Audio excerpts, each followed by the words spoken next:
ও মুসলমান ইমানদার আল্লাহর গোলাম, হাসরের ময়দানটা হবে বড় ভয়ঙ্কর। যেদিন সূর্য থাকবে মানুষের মাথার নিকটে, সূর্যের তাপে জমিন তামা হয়ে যাবে। সূর্যের তাপের কারণে মানুষের মাথার মগজ ভাতের মারের মতো ফুটতে থাকবে। গুনাহগার তার গুনাহের বোঝা অনুযায়ী ঘামাইতে থাকবে।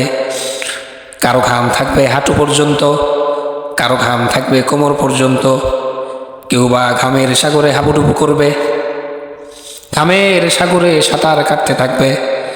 এমন এক কঠিন পরিস্থিতি সেদিন কায়েম হবে, যেদিন সন্তান তার পিতাকে চিনবে না, পিতা সন্তানকে চিনবে না, মা তার সন্তানকে চিনবে না, সন্তান মায়ের পরিচয় দেবে না, বিবি স্বামীর পরিচয় দেবে না, স্বামী বিবির পরিচয় দেবে না।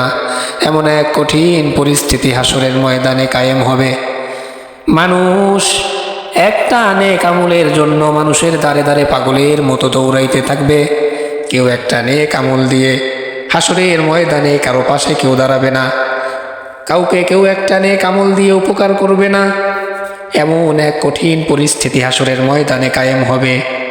মানুষগুলা বড় অস্থির হয়ে যাবে, সবাই ভাবতে থাকবে এটাই মনে হয় জাহান্নাম। কিন্তু না, মাত্র শুরু, জাহান্নাম তো আরো অনেক দূরে রয়েছে।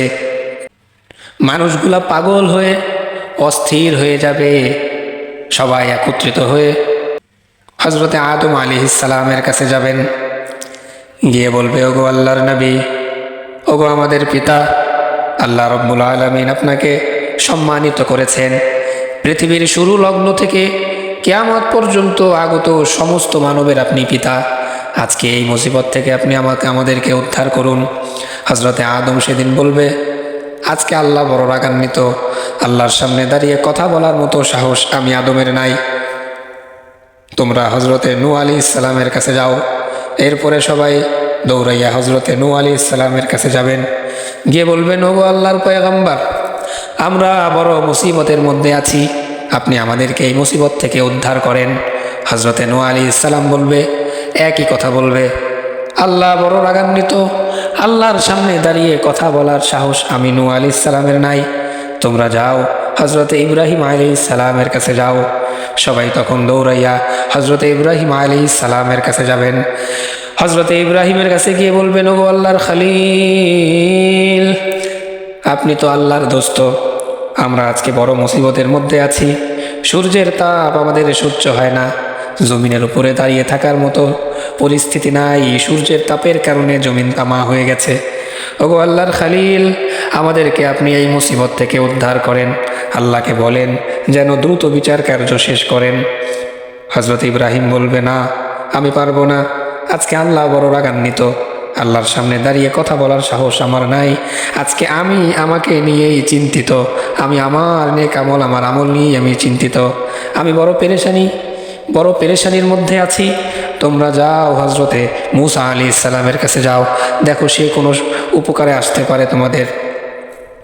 এরপরে লোকেরা দৌড়াইয়া হজরতে মূসা আলাইহিস সালামের কাছে যাবে। মূসা আলাইহিস সালামের কাছে গিয়ে বলবে, ওগো আল্লাহর নবী, আমরা বড় মুসিবতের মধ্যে আছি, মাথার উপরে সূর্যের তাপ, পায়ের নিচে জমিন তামা, এই কষ্ট আর সহ্য হয় না গো নবী, আপনি তো আল্লাহর প্রিয় পয়গম্বর, এই মুসিবত থেকে আপনি আমাদেরকে উদ্ধার করেন। হজরতে মূসা বলবে, না না, আজকে আল্লাহ বড় রাগান্বিত, আল্লাহর সামনে দাঁড়িয়ে কথা বলার সাহস আমার নাই, আমি আমার নিজেকে নিয়েই আজকে চিন্তিত। তোমরা যাও যাও হজরতে ঈসা আলাইহিস সালামের কাছে যাও। এরপরে লোকেরা একসাথে হজরতে ঈসা আলাইহিস সালামের কাছে যাবে, গিয়ে বলবে, ওগো আল্লাহর পয়গম্বর, ওগো আল্লাহর নবী, আমরা আজ বড় পেরেশানির মধ্যে আছি, বড় মুসিবতের মধ্যে আছি, এই মুসিবত আর সহ্য হয় না গো নবী, আজকে আপনি আমাদেরকে এই মুসিবত থেকে উদ্ধার করেন। এরপরে হজরতে ঈসা আলাইহিস সালাম বলবে, না না, আমি পারবো না, এই দিনে, এই কঠিন দিনে আল্লাহ বড় রাগান্বিত, আমি আল্লাহর সামনে দাঁড়িয়ে কথা বলার সাহস রাখি না, আমি আমার নিজের আমল নিয়েই চিন্তিত আছি। তোমাদেরকে এই কঠিন মুসিবত থেকে উদ্ধার করতে পারবেন একজন, এদিক সেদিক দৌড়াদৌড়ি কইরা কোনো লাভ হবে না। তোমরা যাও যাও, এমন একজনই আছে যে আজকে আল্লাহর সামনে দাঁড়িয়ে কথা বলতে পারবে। লোকেরা বলবে, কে সে, আপনি তার ঠিকানা দেন। এরপরে হজরত ঈসা আলাইহিস সালাম বলবে, তোমরা এদিক সেদিক সময় নষ্ট না করে সর্বকালের শ্রেষ্ঠ মানব, আল্লাহর প্রিয় পয়গম্বর, আখিরি নবী, নবিকুল শিরোমণি রাসূলুল্লাহ সাল্লাল্লাহু আলাইহি ওয়াসাল্লামের কাছে যাও। মুহাম্মাদুর রাসূলুল্লাহর কাছে যাও।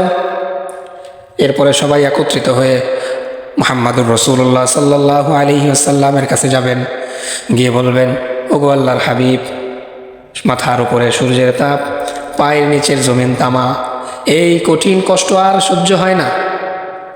ওগো আল্লাহর পয়গম্বর, এই মুসিবত থেকে আপনি আমাদেরকে উদ্ধার করুন, এই কষ্ট আমাদের আর সহ্য হয় না গো নবী। উম্মতের কান্না দেখে হযরত মুহাম্মাদুর রাসূলুল্লাহ সাল্লাল্লাহু আলাইহি ওয়াসাল্লাম সিজদায় পড়ে যাবেন। সিজদায় পড়ে আল্লাহর কাছে দরখাস্ত করতে থাকবেন, ওগো আমার মালিক, আমার উম্মতগুলো কষ্ট পাচ্ছে, তুমি দ্রুত বিচার কার্য শুরু করো। এরপরে রব্বুল আলামিনের অন্তরের মধ্যে মায়া লাগবে। নবীজি যখন সিজদায় পড়ে থাকবেন, নবীজির কান্না দেখে রবের অন্তরে মায়া সৃষ্টি হবে। তিনি তখন ফেরেশতাদেরকে ডাক দিয়ে বলবেন, ও আমার ফেরেশতারা, যাও আমার পয়গম্বরকে বলো, আজকে তিনি যেই সুপারিশ করবেন, যেই দরখাস্ত আমার কাছে করবেন, আমি রব তার সমস্ত দরখাস্ত গ্রহণ করে নিব।